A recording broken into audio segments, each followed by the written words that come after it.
নমস্কার বন্ধুরা, সকলকে আমার চ্যানেলে স্বাগত। গত 16ই মে 2025 মহামান্য সুপ্রিম কোর্টের তরফ থেকে রাজ্যের সমস্ত ধরনের সরকারি কর্মচারী এবং সমস্ত ধরনের পেনশনার এবং ফ্যামিলি পেনশনারদেরকে পঞ্চম বেতন কমিশনের অন্তর্গত 25% ডিএনএস অ্যালাউন্সের এরিয়ার বাবদ এককালীন অর্থ আগামী 6 সপ্তাহের মধ্যে প্রদান করার জন্য রাজ্যকে নির্দেশ দেওয়া হয়েছে এবং মহামান্য সুপ্রিম কোর্টের তরফ থেকে এই নির্দেশ প্রদানের ঠিক পরে রাজ্যের তরফ থেকে যে ষষ্ঠ বেতন কমিশন অর্থাৎ রোপা 2019-এ বেশ কিছু পরিবর্তন আনা হয়েছে। কি পরিবর্তন আনা হয়েছে রোপা 2019-এ এবং এই পরিবর্তনের ফলে রাজ্যের কর্মীরা কতটা এফেক্টেড হতে চলেছে আজকের ভিডিওতে বিস্তারিতভাবে আলোচনা করব।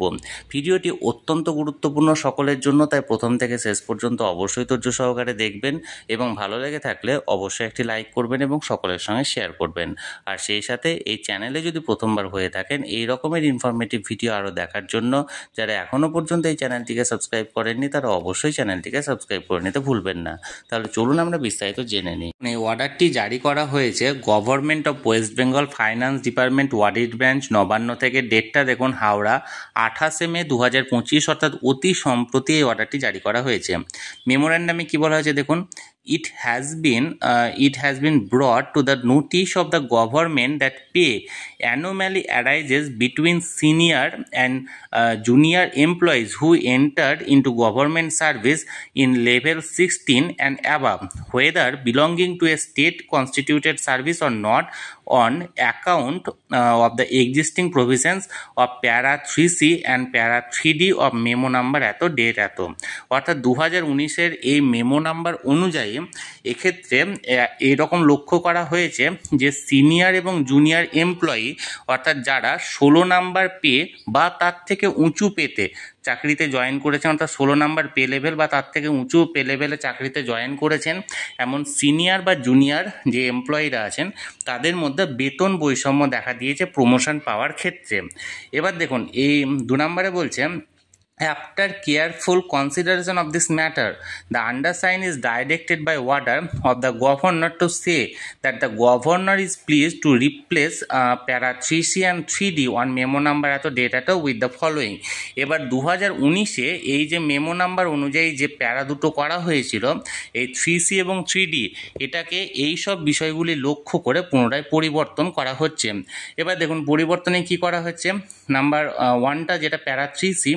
3C of memo number এত দেখুন কি বলা হয়েছে,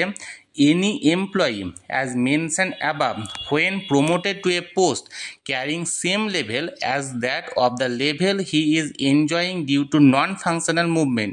will get pay fixation benefit of 1 increment in the same level from the date of such promotion, and he will get next increment on next 1st July whether he completes 6 months service or not। অর্থাৎ প্রথমত আগে যে নিয়মটা ছিল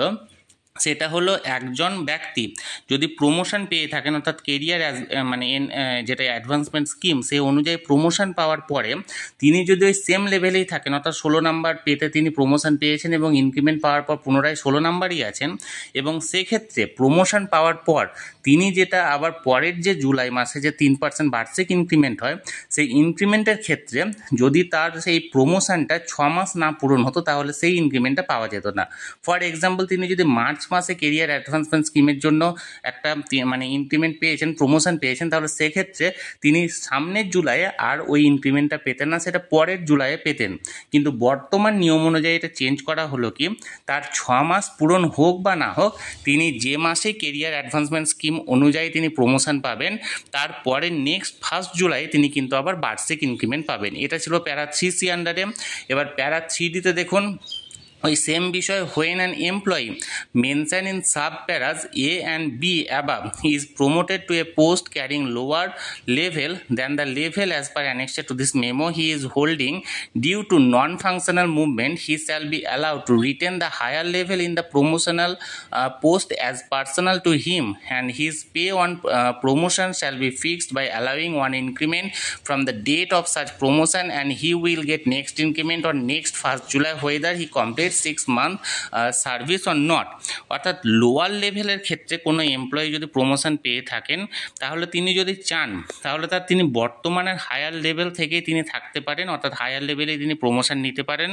এবং তার increment নিয়ে promotion পাওয়ার পর যেটা পরের 6 মাস না হওয়া পর্যন্ত তিনি আবার নেক্সট যে 1 জুলাইয়ের বার্ষিক ইনক্রিমেন্ট সেটা পেতেন না। সেক্ষেত্রে তার 6 মাস হোক বা না হোক তিনি কিন্তু 1 জুলাই তিনি বার্ষিক ইনক্রিমেন্টটা পাবেন। অর্থাৎ এক কথায় বলতে গেলে সিনিয়র এবং জুনিয়র এমপ্লয়ীদের মধ্যে একটা বেতন বৈষম্য দেখা দিয়েছিল যে 16 নাম্বার পে লেভেলের ক্ষেত্রে বা তার থেকে হায়ার পে লেভেলের ক্ষেত্রে কোনো সরকারি কর্মচারী কোনো প্রমোশন তিনি যদি পেতেন এবং প্রমোশনের পরে তার যদি একটা কোনো ইনক্রিমেন্ট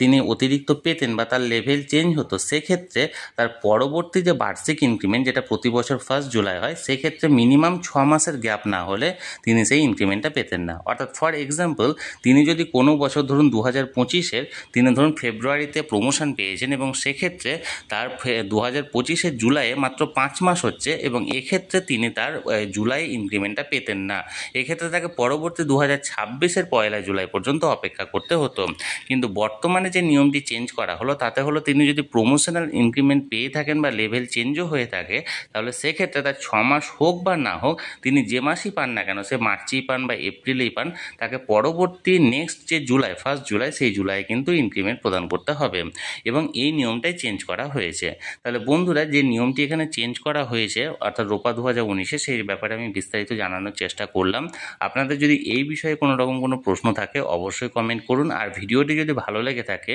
অবশ্যই একটি লাইক করুন এবং সকলের সঙ্গে শেয়ার করুন। আর সেই সাথে এই চ্যানেলে যদি প্রথমবার হয়ে থাকেন এই রকমের ইনফরমেটিভ ভিডিও আরও দেখার জন্য যারা এখনও পর্যন্ত চ্যানেলটিকে সাবস্ক্রাইব করেননি তারা অবশ্যই চ্যানেলটিকে সাবস্ক্রাইব করে রাখুন। ধন্যবাদ, দেখা হচ্ছে পরের ভিডিওতে।